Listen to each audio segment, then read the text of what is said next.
Hello, my name is Randy Fisher. I'm an attorney here in Stuart, Port St. Lucie, and Jupiter, Florida.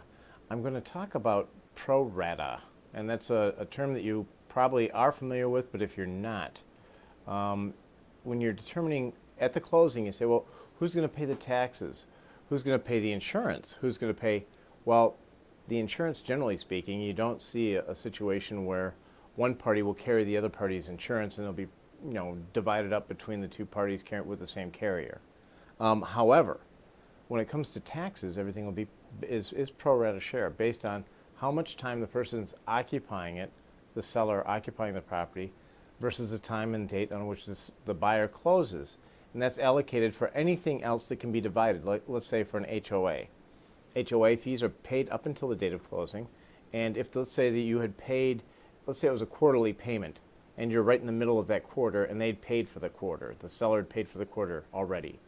The remaining time, then the seller would have to be reimbursed, and that'll be reflected on your HUD, on the HUD one, which is your closing statement.